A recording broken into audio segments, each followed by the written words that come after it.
साथ साथ मैं रहमतुल्लाह। आप देख रहे दोस्तों आपका हमारा अपना अक्षर यूट्यूब चैनल। तो दोस्तों चलते हैं आज की वीडियो में। लोग साथ वीडियो के वाई पाकिस्तान कराची सिटी पर रिपोर्ट है कि कराची क्यों मर रहा है, वाई कराची इज डेड। तो देखते हैं दोस्तों वीडियो पे इस पर बात करते हैं। नमस्कार दोस्तों, डीडी रेड के एक और एक्शन वीडियो में आप सभी का स्वागत है। मैं हूं आलोक। तो भाई सैयद मुजम्मिल शाह का रिक्वेस्ट आ रही थी उनके वीडियो पर रिएक्शन देने की, the death of Karachi, how to fix Karachi. तो चले देखते हैं भाई कि कराची के साथ तो हमारी भी भावनाएं जुड़ी हुई हैं ना। तो चले देखते हैं कि क्या हुआ है और कराची के बारे में सैयद मुजम्मिल क्या बता रहे हैं। आज से कुछ अर्सा पहले की बात है कि मैं कराची में मौजूद था और ड्राइव कर रहा था, तो एक दोस्त साथ बैठा हुआ था। मैंने सिग्नल पे रेड लाइट देखी और रोक ली गाड़ी। तो उसने कहा कि ये क्या बेवकूफ़ी किया तुमने। मैंने कहा गाड़ी रोकनी पड़ेगी, सिग्नल बंद है इसलिए, वरना चालान हो जाएगा। क्या कहना क्या चाह रहे हो तुम। तो उसने कहा कि कराची में सिग्नल के ऊपर रात के वक्त रुकने का मतलब ये है कि आप अपने दुश्मन हैं। उसकी वजह है कि जैसे ही सिग्नल पर रुकेंगे तो कोई भी आके आपका मोबाइल छीन सकता है, या फिर आपको आसानी से वो कार जैकिंग का निशाना बना के शायद आपकी मज़ामत पे गोली मार के चला जाएगा। फिर खुश रहेंगे आप। इसीलिए never stop on a signal when it's late in the night in Karachi. और तब मुझे अंदाज़ा हुआ कि कराची में थ्रेट परसेप्शन कितनी ज़्यादा है। शायद इस मुल्क के किसी भी शहर में जाके इतना खौफ का अंसर आपको अपने इर्द गिर्द दिखाई नहीं देता जितना कराची में दिखाई देता है। उसकी वजह क्या है? वजह यह है कि एक ऐसा शहर है जो कि सारी कमाई करने का ज़िम्मेदार है, जिससे सारे पैसे पाकिस्तान ने कमाने हैं, जिसके कमाए पैसों के ऊपर मुल्क चलाना है, और जिसकी दी हुई इनकम के और टैक्स के रेवेन्यू के ऊपर हमने फेडरेशन को चलाना है। लेकिन वहाँ के शहरी को ना जान का तहफ़्फ़ुज़ देना है, ना पीने का पानी देना है। टैंकर के अलावा उनके नलकों में पानी नहीं आता। टूटी हुई सड़कें उनका नसीब हैं। इसके अलावा कोई कंस्ट्रक्शन होती है तो वो 2 महीने में गिर जाती है। कच्ची आबादियों की भरमार है, ड्रग्स की भरमार है और वायलेंस की भरमार है। आज हम बात करेंगे कराची की कि वहाँ पर ज़िंदगी गुजारना कितना इनह्यूमेन एक्सपीरियंस बन चुका है। और अगर आपको लगता है कि ये सारी ओपिनियंस हैं और इसमें से कोई भी चीज़ ऑनेस्ट नहीं है, तो फिर कुछ फैक्ट्स भी कोट कर देते हैं। कराची वो शहर है जहाँ पर एक साल के अंदर 2023 की बात कर रहा हूँ, 90,000 वारदातें हुई हैं। 90,000 केसेस ऑफ स्ट्रीट क्राइम इन 2023 के एक साल में 90,000 स्ट्रीट क्राइम की वारदातें जिस शहर में होती हैं, वहाँ अंदाज़ा लगाइए कि बाहर जाते हुए आपके दिमाग में सुकून का तो कोई अंसर दूर दूर तक मौजूद नहीं होगा। सिर्फ़ ये होगा कि मैं सेफली अपनी बिलोंगिंग्स के साथ घर पहुँच जाऊँ। अदरवाइज़ कोई भी आके ट्रांजैक्शन कर देगा और मोबाइल भी ले जाएगा। ठीक है, एटीएम से बाहर आएंगे, वहाँ पकड़ लेंगे, ज़रा सी मज़ामत पे गोली मार के चले जाते हैं। पिछले साल तकरीबन 28,000 मोबाइल छीनने की वारदातें होती हैं। 28,000 मोबाइल फ़ोन्स वर स्टोलन लास्ट ईयर। इसके अलावा 2,000 गाड़ियाँ छीनी जाती हैं या फिर चोरी की जाती हैं। ये दोनों की कैटेगरी को कंबाइन करके बता रहा हूँ, जिसमें तकरीबन 2,000 प्लस गाड़ियाँ बनती हैं जो कि शहरियों की छीन कर वो ले गए या चोरी कर लीं जब वो घर के बाहर खड़ी हुई थी। साथ साथ ये कि तकरीबन पिछले साल 52,000 मोटर बाइक्स जो हैं वो चुराई गई हैं। 52,000 मोटर बाइक्स वर स्टोलन लास्ट ईयर ओनली।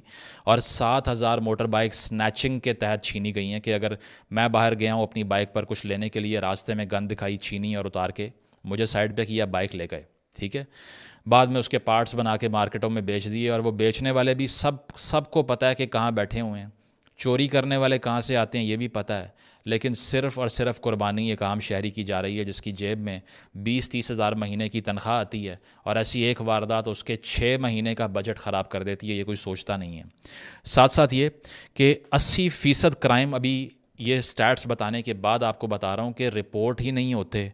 और ये CPLC के चीफ़ ज़ुबैर हबीब साहब जो पहले रह चुके हैं, ये वो कह रहे हैं।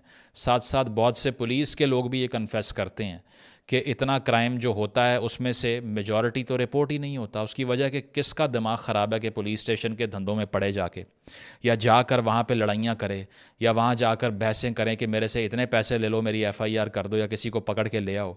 इस सारी भरमार से बेहतर यही लोग समझते हैं कि जाओ ही ना थाने की तरफ, क्योंकि वहाँ जाके ज़लील होने के अलावा कुछ नहीं मिलेगा आपको। और ये तो मुझ समेत पाकिस्तान में रहने वाले बहुत से लोगों का एक्सपीरियंस है कि थोड़ा सा डिस्प्यूट हो जाए तो कोशिश यही होती है कि यार मुझे किसी पुलिस वाले को नहीं इन्वॉल्व करना, अदरवाइज़ ज़िंदगी मज़ीद हराम हो जाएगी, क्योंकि मज़ीद प्रेशर आएगा और डिस्प्यूट सेटल होने की बजाय और बर्बाद हो जाएगा।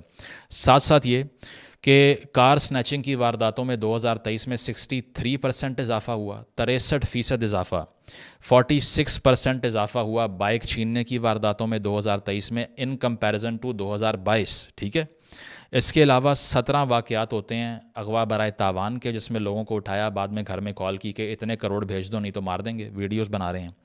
साथ साथ 300% इंक्रीज़ हुआ है भत्ताखोरी की वारदातों में 2023 में, यानी कि 2022 और 23 में 300% का इजाफा है। 50 से ज़ायद वाक़यात भत्ताखोरी के हो चुके हैं, जिसमें 2023 की ये सारी डिटेल आपको मैं बता रहा हूँ।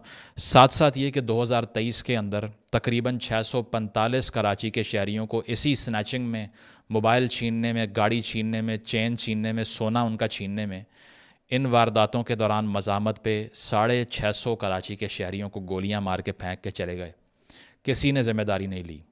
और इन सारी वारदातों की जो मैं आपको डिटेल बता रहा हूँ, 2024 की भी सुन लें, अभी तक 3-4 महीने गुजरे हैं। 72 वाक़यात गाड़ियाँ छीनने के हो चुके हैं, 442 गाड़ियाँ अब तक छीनी जा चुकी हैं 2024 में। ठीक है, इसके अलावा 12,000 मोटर बाइक्स छीनी जा चुकी हैं 2024 में। 12,000 पहले 4 महीनों की बात कर रहा हूँ, अभी पूरा साल पड़ा हुआ है, मज़ीद अभी ईद होनी है क्रिमिनल्स की, वो बाकी है अभी। ठीक है, दिहाड़ियाँ लगनी हैं। इसके अलावा 6,000 मोबाइल फ़ोन 2024 में छीने जा चुके हैं एज़ वी स्पीक टुडे। और रमज़ान के होली मंथ में, जिसमें हम ये कहते हैं कि शायद तब किसी को शर्म आ जाती, जो कि गलत एक्सपेक्टेशन है, क्योंकि जब लॉ ही नहीं है तो वो क्या किसी होली मंथ की रिस्पेक्ट करेंगे कि नहीं अब मैंने मोबाइल नहीं छीनना। उन्होंने भी ईद मनानी है ना, जाके बेचना, इसलिए। तो रमज़ान के महीने में भी क्रिमिनल्स ने तकरीबन 20 लोगों को गोलियां मार के कत्ल किया कराची में, छीनने और अगवा बराए तावान और इन सारी वारदातों में। और मैं बड़ा हैरान हुआ जब खबर वो मिली थी किसी रमज़ान में ही कि पार्लियामेंट में, जो पाकिस्तान की पार्लियामेंट है, उसके पास अंदर जो मस्जिद है, वहाँ से जूते चोरी कर लिए गए। आप उस चोर की हिम्मत समझिए और उस सिक्योरिटी की हालत देखिए कि पाकिस्तानी पार्लियामेंट, जहाँ से देश चलाया जाता है, वहाँ की मस्जिद से रमज़ान के महीने में जूते चप्पल चोरी हो गए जी। क्योंकि वहाँ पे सब बड़े बड़े नेता महंगे जूते चप्पल पहन के आते हैं, तो कीमत भी ज़्यादा मिलेगी। वहां से चोरी हो गया जी। आप सोचिए कि कितनी शर्मनाक बात है कि पाकिस्तानी पार्लियामेंट में, वो भी मस्जिद में, जब ये लोग नमाज पढ़ने गए थे, वहां से चोरी हुई। तो जो ये पाकिस्तानी दावा करते हैं कि जी असली तो मुसलमान है और बड़े ईमान वाले हैं जी, हमारा तो ईमान सबसे तगड़ा है, ये है ईमान आपका कि मस्जिद से चप्पल चुरा लें आप, वो भी पार्लियामेंट की मस्जिद से जो हाई सिक्योरिटी जोन है वहां से। तो बाकी आम शहरियों की आम जगहों पर तो क्या कहेंगे आप। इसके अलावा रमज़ान में 10,000 वारदातें रिपोर्ट हुई हैं, 10,000 incidents of snatching and other sort of crimes, जो कि कराची में रोज़ाना की एक एक्टिविटी बनी हुई है। साथ साथ ये कि पुलिस ये बताती है कि नहीं, क्राइम तो पहले से कम हो रहा है। असल में एक तरफ ये स्टैट्स हैं जो कह रहे हैं 300% इजाफा हो रहा है, एक तरफ ये स्टैट्स हैं जो कह रहे हैं कि इस साल में 10,000 वारदातें रमज़ान के अंदर हो रही हैं, और दूसरी तरफ पुलिस कह रही है कि नंबर ऑफ़ FIRs कम हो रहा है। 2022 में वो 76,000 था, 2023 में 65,000 हो गया, 10,000 वारदातें कम हुई हैं। वो इसीलिए कि FIR रजिस्टर करते ही नहीं हैं। अगर वो कर ली तो डाटा सामने आ जाएगा कि किस हद तक यहाँ पर स्ट्रीट क्राइम जो है वो सर उठा रहा है। उसको छुपाने के लिए FIR रजिस्टर करना बंद कर दो, मामला हल हो जाएगा। साथ साथ ये कि अभी जो मिनिस्टर हैं ज़ियाउल हसन साहब, उन्होंने ये कहा है कि अब हर चीज़ अंडर कंट्रोल है। किसने कहा है आपको कि क्राइम की वारदातों में इजाफा हो रहा है, और किसने आपको कहा है कि यहाँ पर लोगों की जान महफूज नहीं है। अब तो सूरत हाल पहले से बहुत बेहतर हो चुकी है। तो आप देखिए कि एक्नॉलेजमेंट तक नहीं है, जिन शहरियों की ज़िंदगी महफूज नहीं है, बिलोंगिंग महफूज नहीं है, उनकी ज़िंदगियाँ जाने के बाद एक्नॉलेज भी नहीं किया जा रहा कि हालात ख़राब हैं। साथ साथ ये कि कराची के अंदर अगर हम पुलिसिंग की बात कर लें कि वहाँ पुलिस वाले माशाल्लाह किन एक्टिविटीज़ में इन्वॉल्व हैं, तो उसमें यह है कि किसी भी किस्म की इफ़ेक्टिव पुलिसिंग कराची में एग्जिस्ट ही नहीं करती। अब भी तकरीबन 25,000 वैकेंसीज़ हैं जहाँ पुलिस वालों को भर्ती करना था, नहीं किया गया। 2.5 करोड़ के शहर में तकरीबन 12,000 पुलिस वाला है, वो क्या कर लेगा आप बताइए? कितनी पेट्रोलिंग कर लेगा? कहाँ कहाँ जाकर पहुँच के लोगों को बचा सकता है? कुछ नहीं कर सकते। मोस्टली पता भी होना कि कौन से क्रिमिनल कहाँ से आते हैं, कहाँ जाते हैं, उनके बस में ही नहीं होता उनको छेड़ना। साथ साथ ये कि कराची के अंदर जहाँ तक ये बात है कि वहाँ पर सर्वेलेंस कितनी होती है, लाहौर में आपको मिलेगा पूरा निज़ाम इसका सेफ़ सिटी प्रोजेक्ट का, जहाँ कैमरा से सर्वेलेंस की जाती है, क्रिमिनल्स की आइडेंटिफिकेशन की गई किसी हद तक। अब वो किसी हद तक गैर फ़ाल हुआ है, लेकिन कराची में तो पहले दिन से फ़ाल ही नहीं हुआ। 2016 के अंदर कराची सेफ़ सिटी का मंसूबा आता है और अब 2024 हो चुका है, लेकिन एक लोकेशन के अलावा कहीं कोई कैमरा ही नहीं लगाया कराची की हुकूमत ने या सिंध गवर्नमेंट ने या किसी ने भी। एक ऐसा शहर जो कि दुनिया के सबसे बड़े शहरों में से एक है in terms of economic activity being orchestrated, in terms of the population that lives there, resides there, लेकिन वहाँ पे कैमरे हैं ही नहीं, एग्जिस्ट ही नहीं करते। अगर किसी वारदात की फुटेज आप देखते हैं वो किसी बेकरी के बाहर, दुकान के बाहर लगे हुए कैमरे से कैप्चर होती है, उसके अलावा तो होती ही नहीं है। गवर्नमेंट तो कह रही है कि हमें कैमरा लगाने की ज़रूरत ही नहीं है। उसकी वजह यह है कि आप किसी को भी मार दें, हम क्यों फुटेज देखें और बाद में लोगों को ढूंढते फिरें, हमारे पास टाइम नहीं है, हमने अहम काम करने होते हैं। और ठीक है, तो कराची सेफ सिटी के मंसूबे के लिए 38 बिलियन रुपीज़, 38 अरब रुपया एलोकेट किया गया। कहाँ गया किसी को नहीं पता। 38 अरब रुपये में हुकूमत चंद कैमरे नहीं ख़रीद पाई। अगर आपको या मुझे इतने पैसे दिए जाएं तो हम शायद पाकिस्तान के 5 सूबों की हर गली में 10 कैमरे लगा सकते हैं, लेकिन इनसे कराची में नहीं लगे अभी तक। इसीलिए वहाँ पर आसानी से किसी को भी मार के भागना बहुत ईजी है, ठीक है, क्योंकि कोई सर्वेलेंस हो ही नहीं रही। इसके साथ साथ ये कि जहाँ तक रेंजर्स की बात है तो उनको डिप्लॉय तो कर दिया जाता है, लेकिन उनकी जो जुरिस्डिक्शन है उनके अंडर ना तो टेररिज्म के अलावा, एक्सटॉर्शन के अलावा, किडनैपिंग के अलावा और इन चीज़ों के अलावा स्ट्रीट क्राइम नहीं आता। ये सारी वारदातें हैं स्ट्रीट क्राइम की, तो आप उनसे भी सवाल नहीं कर सकते। अव्वल तो उनकी वहाँ पे मौजूदगी जो है उसकी ही रीज़न नहीं बनती पुलिस की मौजूदगी में। पुलिस रिफॉर्म किए बगैर, पुलिस को ठीक किए बगैर आप अगर ये समझेंगे कि किसी और पैरामिलिट्री फ़ोर्स को बुला के कराची में अमन बहाल हो जाएगा, नहीं होगा। ये अभी आपने 30-40 साल करके देख लिए, अगले 50 साल और करके देख लें, नहीं हो सकता, क्योंकि जिसका काम ही नहीं है वो उसको ठीक नहीं कर सकता। मैं आज यहाँ किसी कैमरामैन की बजाय प्लम्बर को खड़ा कर दूँ, वो ये फुटेज रिकॉर्ड नहीं करेगा जो आप देख रहे हैं इस वक्त। यही बात है कि अगर आपने एक ऐसी फ़ोर्स के ज़िम्मे ये चीज़ें लगाई हुई हैं जो कि नेचुरली शहरों के अंदर होनी नहीं चाहिए, तो फिर उसके बाद में वही होता है जो स्टैट्स आपके सामने आ रहे हैं। साथ साथ ये कि कराची की जो हुकूमत है उसके अंडर अब एरिया कितना आता है ये भी सुन लें। इससे पहले भी बताया गया कि 40% कराची की लैंड जो है वो कंटोनमेंट बोर्ड के अंडर है, ठीक है। और नासिर हुसैन शाह साहब और सईद गनी साहब 2020 में ऑन रिकॉर्ड हैं, ये कह चुके हैं कि हमारे अंडर 70% कराची की ज़मीन डायरेक्टली आती ही नहीं है।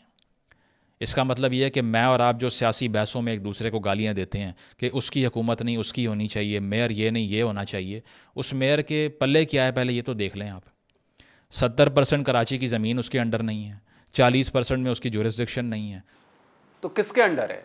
फौज के अंडर है क्या? मतलब पहला शक तो वही जा रहा है कि फौज के अंडर है। फिर तो कराची की 70% जमीन फौज के अंडर है। अफसोस, फिर तो सही है। तो क्या उसने क्राइम को रोकना है, क्या चाइना कटिंग को बंद करना है, क्या लैंड माफिया को पकड़ना है? कुछ भी नहीं कर सकता। उसकी वजह यह है कि इन जगहों पे इसके अलावा कंटोनमेंट बोर्ड एग्जिस्ट करते हैं, सिविल एविएशन अथॉरिटी की ज़मीनें हैं, इसके अलावा कराची पोर्ट ट्रस्ट की ज़मीनें हैं जो फेडरेशन के अंडर आती हैं, इसके अलावा पाकिस्तान रेलवे की ज़मीन भी फेडरेशन के अंडर आती है। तो जो फेडरेशन की टेरिटरीज़ हैं वहाँ भी आपकी कोई रिट मौजूद नहीं है। तो इसीलिए आधे कराची से तो आप वैसे ही गए ना, आपने तो हाथ खड़े कर लिए कि यार ये तो हमारा है ही नहीं है, किसी और से पूछें जाके, हमारे अंडर नहीं आता। साथ साथ ये कि आपको ये चीज़ दिखाई जाती है कि पुलिस चीफ़ चेंज कर दिया। अभी भी रिसेंटली बात हो रही है कि नए पुलिस चीफ़ लेके आए जाएंगे। तो मसला ये है कि एक पुलिस चीफ़ चेंज करने से ये सारा गंद ख़त्म हो सकता है जो टॉप टू बॉटम रॉटन है? नहीं हो सकता। उसकी वजह है कि आपको पुलिस रिफॉर्म चाहिए बेसिकली। इसके साथ साथ ये कि आपको जो अप्रोच है क्रिमिनल्स को डील करने की वो बगैर कैमरास के चलाई जा रही है। तो एक पुलिस चीफ आके चेंज करेंगे और उससे सब चेंज हो जाएगा। ये सिर्फ मीडिया की कंजम्पशन के लिए है। इस सारी हरकतों के दौरान कराची में आम शहरी मरता जा रहा है। और ये पुलिस चीफ चेंज करने से याद आया मुझे कि इस पर भी बड़ा बवाल हुआ, क्योंकि यहाँ भी गोटी खेली गई, यहाँ भी अपना फ़ायदा देखा गया।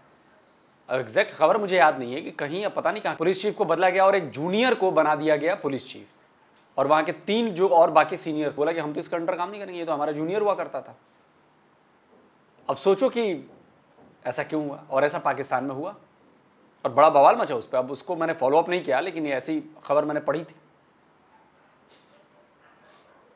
किसी को पूछने की ज़रूरत महसूस नहीं होती कि इतना बड़ा शहर जिसको आप दुनिया भर में जाके बेचते हैं कि यहाँ पर इतना कारोबार होता है, यहाँ पे इतनी हज़ारों फैक्ट्रियाँ, यहाँ इंडस्ट्रियल जोन्स हैं, लेकिन देते उन्हें क्या है कि कंटेनर के अलावा पीने का साफ़ पानी मौजूद नहीं है।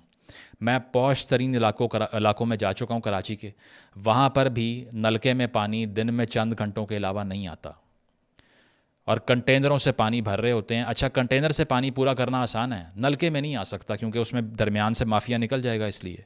और जो भी ये बात करता है उसका क्या अंजाम होता है ये आपको याद होगा, जो परवीन रहमान का अंजाम हुआ था, जो कि औरंगी पायलट प्रोजेक्ट की डायरेक्टर थी और उनको लैंड माफिया पे और मेगा प्रोजेक्ट की जो चूना लगाया जाता है आप सबको, इस पे तनकीद करने की बुनियाद पे टारगेट किलिंग का शिकार करके मार दिया गया।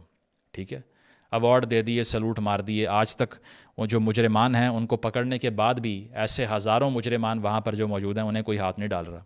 ठीक है, क्योंकि वो कारोबार बंद हो जाएगा ना, जो जिस तरह का वो आर्गूमेंट कर रही थी उससे। साथ साथ ये कि अब ये वो शहर है जो कि बिल्कुल लावारिस पड़ा हुआ है। सड़कें यहाँ पर टूटी हुई हैं, गाड़ियाँ यहाँ पर बर्बाद हो जाती हैं। कोई एक पॉश एरिया मुझे ऐसा बता दें जहाँ के वहाँ ड्राइव करने के काबिल भी बची हों। या एनवायरमेंटल पोल्यूशन की सूरत हाल ये है कि बताया जाता है तकरीबन 60% जो सॉलिड वेस्ट है वो डायरेक्टली आप अरेबियन सी में फेंक रहे हैं। आप वहाँ बीच पर जाएं तो आपको लिफाफों के अलावा ना कुछ आता हुआ प्लास्टिक वेस्ट के अलावा नज़र नहीं आता, सिवाय एलीट्स के लिए जो चंद आइसोलेटेड बीचेस वहाँ पे बचे हुए हैं, वो भी सिर्फ उसी एलीट माफिया के हैं जो कि बाकियों को गंदा कर रहे हैं। उसके अलावा वहाँ पर कुछ रिक्रिएशनल एक्टिविटी भी नहीं हो सकती, इतनी स्मेल आती है आपको कोस्ट लाइन पर जाके। ये दिया है आपने उस शहर को जो कि एक दिन का जीडीपी कंट्रीब्यूशन जिसकी $450 मिलियन है एक दिन की। साथ साथ ये कि 65% पाकिस्तान का टैक्स रेवेन्यू कराची से आता है, 25% नेशनल जीडीपी कराची कंट्रीब्यूट करता है, पूरे मुल्क का 25% कमाई एक शहर कर रहा है। साथ साथ ये कि इसको इकॉनमी की बैकबोन कहा जाता है। KESE का जो इंडेक्स है वो इस रीजन्स में सबसे बड़ा जो है वो इंडेक्स में से एक है, स्टॉक एक्सचेंज में से। और इसके साथ साथ आप अगर ये देखें कि वहाँ पर रहना कितना मुश्किल है, वो ये है कि लिवेबिलिटी का इंडेक्स पढ़ें तो कराची दुनिया का 8वां सबसे बदतरीन भी शहर है। ना वहाँ आपकी जान महफूज है, ना बच्चों की ज़िंदगी महफूज है। कारोबार चलेगा, एक भत्ते की पर्ची आएगी, नहीं दिया अगले दिन बम से उड़ा देंगे दुकान को आपकी। या बच्चा स्कूल से घर आता है या नहीं ये नहीं पता, मोबाइल बचता है नहीं ये नहीं पता, ज़रा से किसी ने मज़ामत की आगे से गोली मारेंगे, कोई किसी को नहीं पकड़ेगा, FIR तक नहीं होगी। तो ये वो शहर है जिसने इतना कुछ कंट्रीब्यूट किया और इसको बदले में। और मैं कोई एक रिपोर्ट भी पढ़ रहा था, उसमें शायद ऐसी रिपोर्ट आई थी जहाँ तक मुझे उम्मीद है पूरे दुनिया में कि लिविंग स्टैंडर्ड बहुत ख़राब है पाकिस्तान में।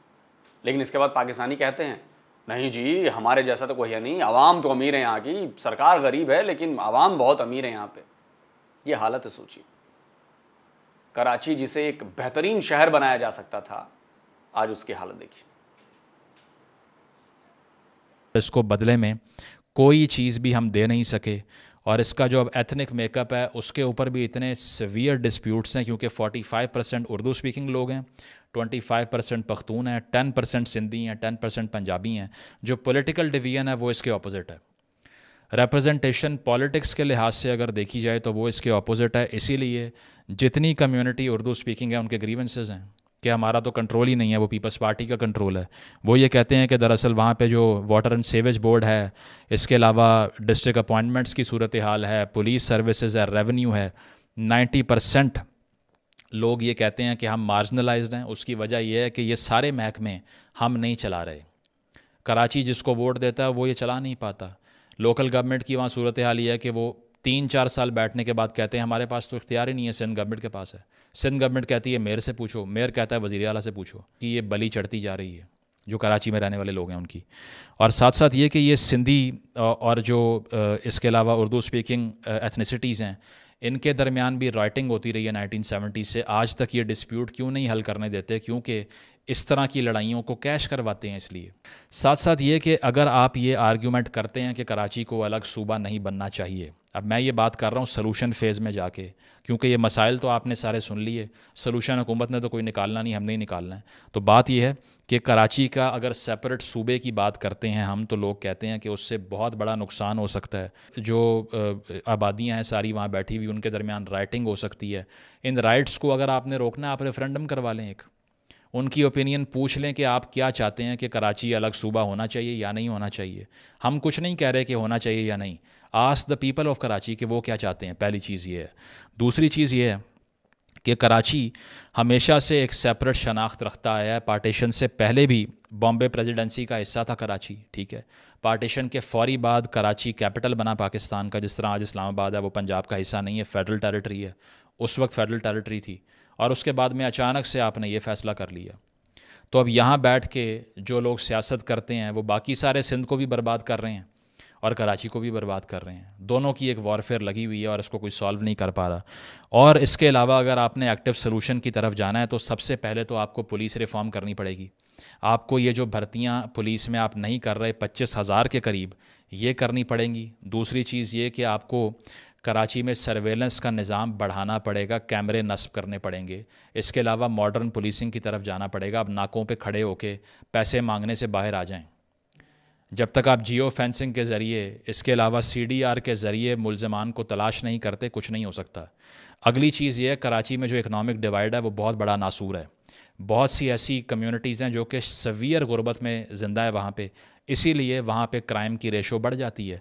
कच्ची आबादियाँ 529 हैं कराची के अंदर। सिर्फ मैं औरंगी की बात करूं तो वो इस खित्ते की सबसे बड़ी कच्ची आबादियों में से एक है, जहां लाखों घर हैं, कोई निज़ाम नहीं, कोई गली नहीं है। बारिश हो जाए पूरा शहर डूब के आपको ऐसा लगता है जैसे वीनस बन चुका है। इवन DHA के अंदर जो है अर्बन फ्लडिंग हमने इतनी बुरी देखी है इस बार, जिनके बड़े टॉल क्लेम्स हमने देखे कि यहाँ बड़ा अच्छा निज़ाम है। तो ये चीज़ है कि ये सारी चीज़ें तब रिफॉर्म होंगी जब इस शहर के लोगों को आप इंसान समझेंगे, जो आप नहीं समझते। तो ये पाकिस्तानियों की तो दिक्कत है ना, वो बाकियों के इंसान नहीं समझते। अभी दुबई में जब फ्लड से याद आया, जब फ्लड आया, बारिश हुई, तो जी वो मंदिर बनने की वजह से अल्लाह का अजाब आया था दुबई पर।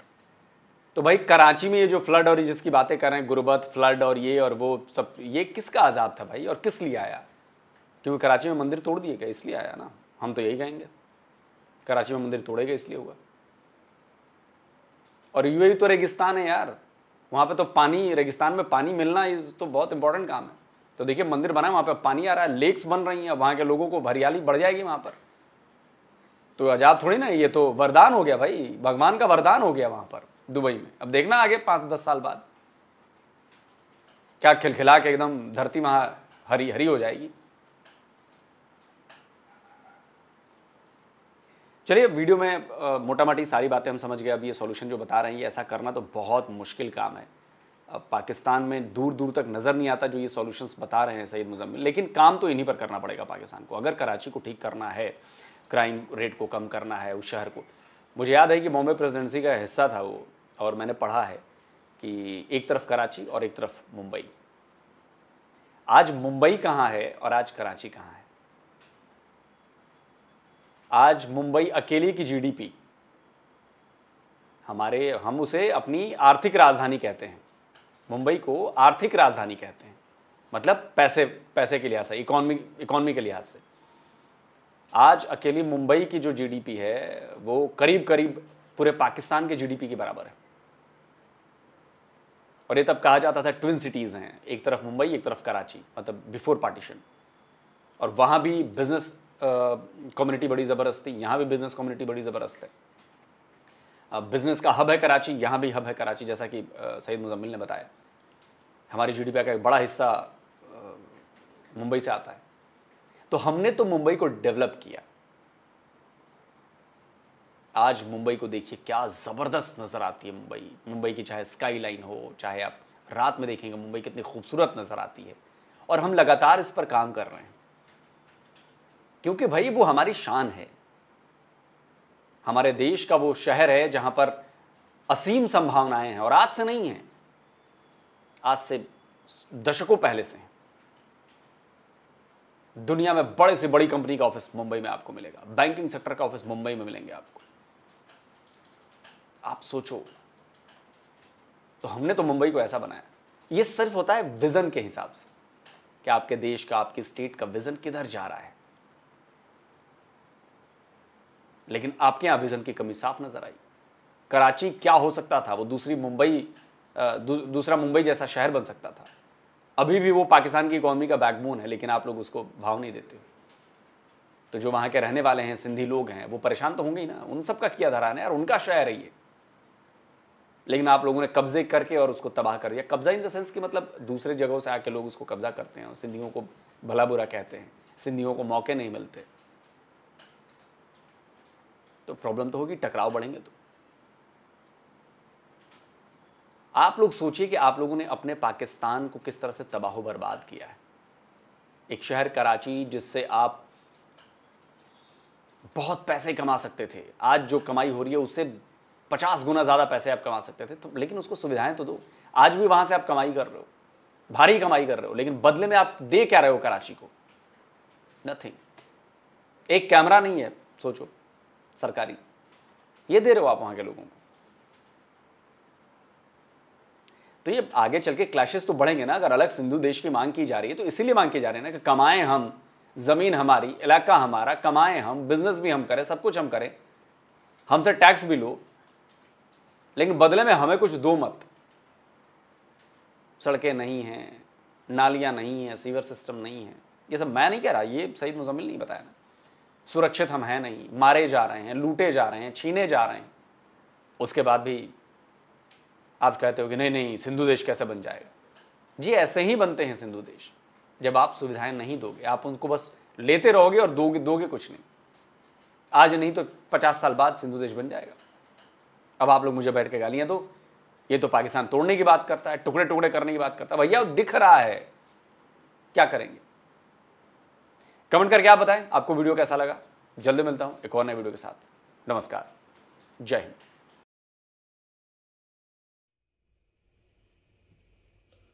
तो ये दोस्तों वीडियो भी खत्म हो। अब तो पाकिस्तान में रहने का जी पहले से भी भर गया। एक शहर के अंदर जिसमें 80% क्राइम रिपोर्ट ही नहीं होते, यानी कि 20% की ये हाल है कि 90,000 वारदातें हुए। तो इसको कितने गुना करना पड़ेगा? 20% अगर ये है तो उसका हिसाब लगा ले कितनी और वारदातें होंगी। या यूं कर लें कि 100 गुना में से 5 गुना और करें, 90,000 को 5 से मल्टीप्लाई कर लें, कमो बेश 4.5 लाख, 460, 4.5 लाख, 4.5 लाख वारदातें एक साल के अंदर कराची में हुई हैं। दूसरे लफ्जों में, क्योंकि वो बता रहे हैं जिस तरह 90,000 वो क्राइम्स हैं जो रिपोर्ट हुए हैं, और जो रिपोर्ट नहीं हुए उसके लिहाज से वो 4.5 लाख वारदातें सिर्फ एक कराची के अंदर एक साल में हुई हैं। और फिर हमारी औकात भी सामने आ गई कि वो कह रहे हैं सईद गनी साहब और नासिर शाह साहब और सारे ये कि भाई 70% एरिया तुम्हारे अंडर ही नहीं है। वो सही बोलते हैं BLA वाले, वो सही बोलते हैं KPK वाले, वो सही बोलते हैं बलूचिस्तान वाले। ये जो दहशतगर्दी है इसके पीछे वर्दी है, इसके पीछे वर्दी है। KPK पुलिस कहती है। और मुझे याद है आज भी, जो नाम भूल गया, IG थे या DIG थे KPK के, उन्होंने बोला था, स्टेटमेंट दी थी, उसके बाद उसको मरवा दिया गया, खलास।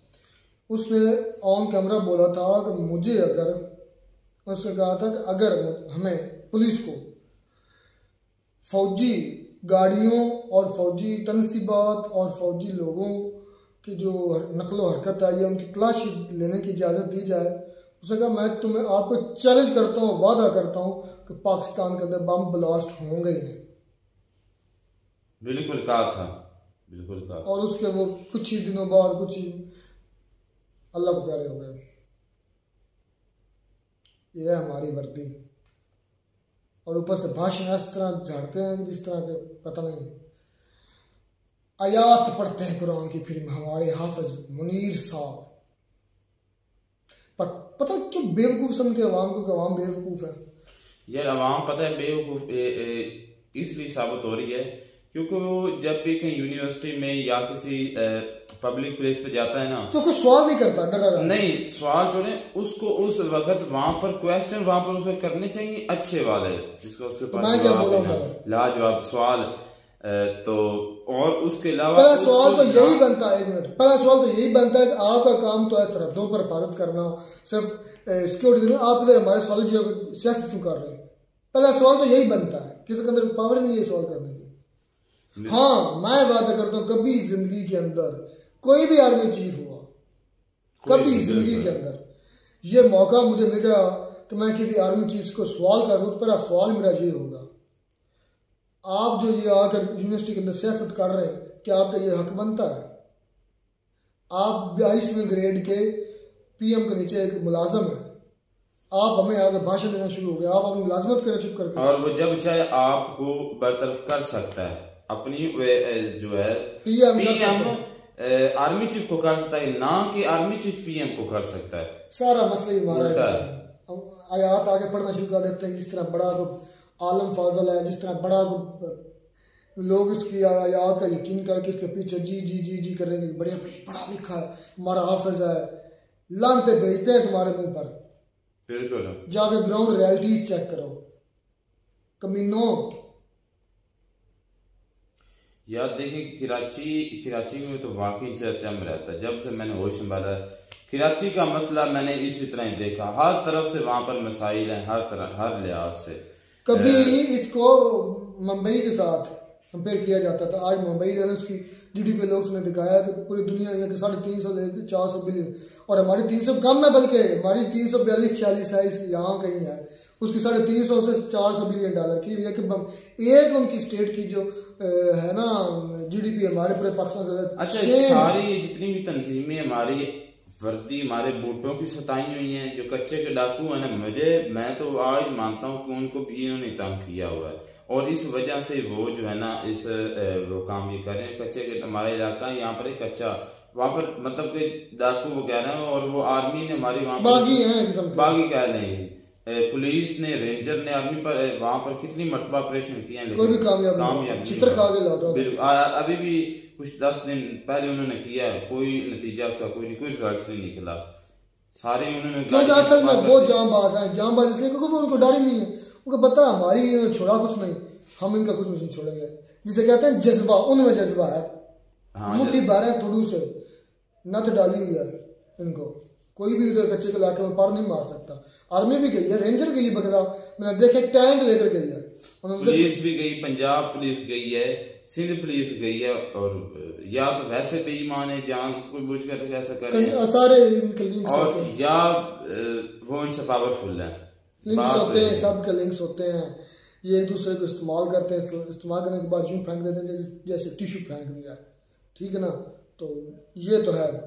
तो आज वाकई हमारा पाकिस्तान में रहने का विश्वास या पाकिस्तान पर जो गर्व था और भी ज़्यादा कम हो गया। कहा पहले ही बगैर मैं तो पहले कहता था कि शेम टू बी पाकिस्तानी, मैं आज भी कहता हूं। की न्यूज़ है वो जो आप बता रहे थे, मैंने तो नहीं सुना, जो ऑफिसर जो आर्मी के हैं। हाँ जी, मैंने एक ऑफिसर है लेफ्टिनेंट जनरल एमन सरफराज है, इस तरह नाम है, उन्होंने रिजाइन कर दिया। और इतलात कुछ ज़्यादा तो नहीं बाहर आई, लेकिन थोड़ी सी इतलात बाहर आई थी क्योंकि वो आर्मी चीफ के जो हमारे मिस्ट्री मुनीरे के हुक्म नहीं मान रहे थे। उन्होंने कहा आप जो कर रहे हैं ये जुल्म है, ये लोगों की आवाज़ दबा रहे, इससे लोगों में नफरत बढ़ रही है, हमारे खिलाफ लोगों के अंदर जहर भरा जा चुका है, हमारी इमेज खराब हो चुकी है, आप गलत कर रहे हैं, फिर भी अपनी फोर्सफुली सारे काम रहना तो रहो नहीं तो। क्या आपको नहीं लगता कि आने वाले दिनों में अगर आर्मी ने यही हाथ रखा जो बर्ताव अभी इस तरह कर रही है, तो एक दिन ऐसा आएगा कि आर्मी आगे होकर अवाम उसके पीछे डंडा लेकर भागेगी? नहीं आएगा, नहीं आएगा, बुज़दिल है। नहीं, मुझे लगता है कि आएगा। नहीं आएगा, ये दलेर कौमों के काम है, हम दलेर को नहीं, हम दोगले हैं, हम अपने मफाद के लिए बैठे हैं। मुझे लगता है कि एक दिन जो है ना आएगा। लेकिन इतना जरूर है कि आज कराची का हाल देखकर बस इतना ही कहना चाहता हूँ कि बस कोई पल हो यहाँ से निकल जाए। 90,000 क्राइम स्ट्रीट, 20,000 गाड़ियाँ, 40-45 हज़ार मोबाइल्स, पता कितने कत्ल, क्या है यार एक तरफ देखें मुंबई, कभी ये दोनों ट्विन सिटी कहा जाता था, जिस तरह लोग समय कहा ट्विन सिटी, आज देख रहे हैं मुंबई पूरे पाकिस्तान से भी आगे निकल चुका है। और एक कराची देख रहे हैं, क्योंकि कराची कमा कर दे रहा है, बहुत ज़्यादा तजारत होती पाकिस्तान की कराची से, ठीक है ना, ये हमारा हाल है। हालांकि गवादर, कराची और जो है ना इस तरह की जो सिटीज है ऊपर समंदर के साथ हैं, उसमें उसको ज़्यादा डेवलप होना चाहिए। अब देख लो कि मुंबई जो है वो कितना डेवलप सिटी है, क्योंकि वो बहुत बड़ा यानी कि कह लें कि एक हब है ट्रेड का, और इस तरह हमारा कराची भी इसी तरह ही है। और कराची के हालात देख ले, मुंबई के देख ले, कोई कंपैरिजन नहीं बनता। पहले होता था। मिलता नहीं वीडियो में, गॉड ब्लेस यू।